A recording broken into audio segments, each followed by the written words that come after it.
Devotion for Tuesday, 8/18. Good morning. Let's take a walk with Elijah this morning into spiritual intimacy through 1 Kings 19, 1 through 18. You might be surprised at the journey you're about to take with Elijah, especially because it's a part of your journey and mine.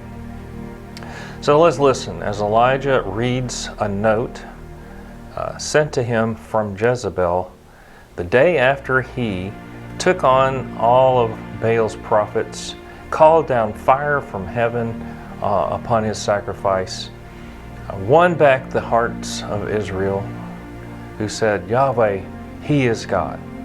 Well, this was what the message he read said. May the gods also kill me if by this time tomorrow I don't take your life the way that you took their lives, those prophets of Baal. Elijah's afraid. He flees for his life all the way to Beersheba, where a little town in Judah, where he leaves his trusted servant, thinking to himself probably, at least he doesn't have to die. And then alone into the desert all the rest of the day. Finally, exhausted, he plops himself under a juniper tree, or otherwise known as a broom tree. I've had it. Take my life, so she can't. I know better than my ancestors. That seemed to help. He slept. Someone woke him, the mysterious angel of the Lord, the pre-incarnate Jesus himself, touching him as he always does, and said to him, get up and eat. And lo and behold, to his surprise, Elijah looked to see bread baking on hot stones, and beside it a little jar of water. He ate, he drank, he fell back asleep. A little later, touching him again, Jesus says, get up and eat some more. You've got a long journey ahead. A little hope arises, so not death. So Elijah then finds an appetite and a thirst, and this time strength. Even enough strength to take a 40-day hike all the way to the one place he thinks he might be able to hear from God Almighty himself, Mount Sinai. So he arrives there. He finds a cave, falls asleep, and then he was right, because Yahweh spoke to him.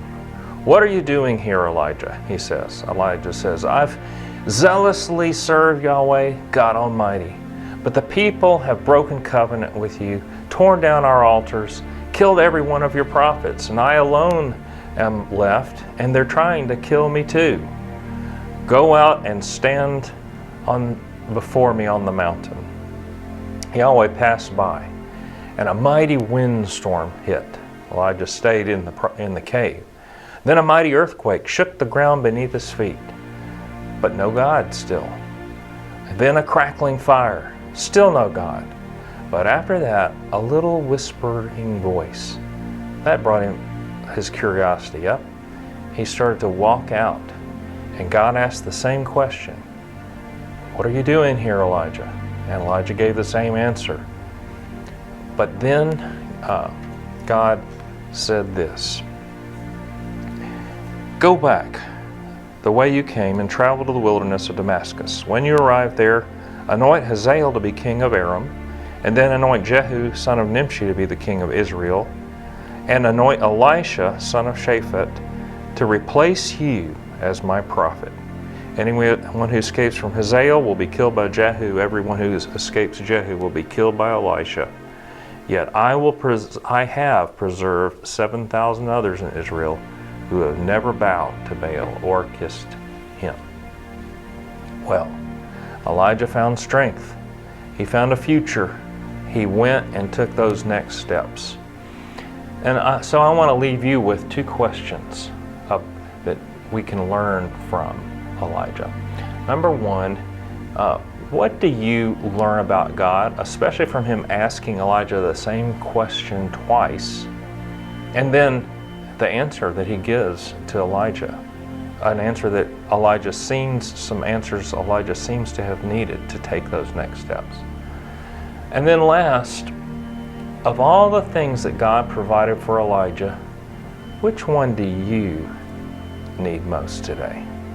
I'd love it if you would share the answer to those two questions in the comment section below.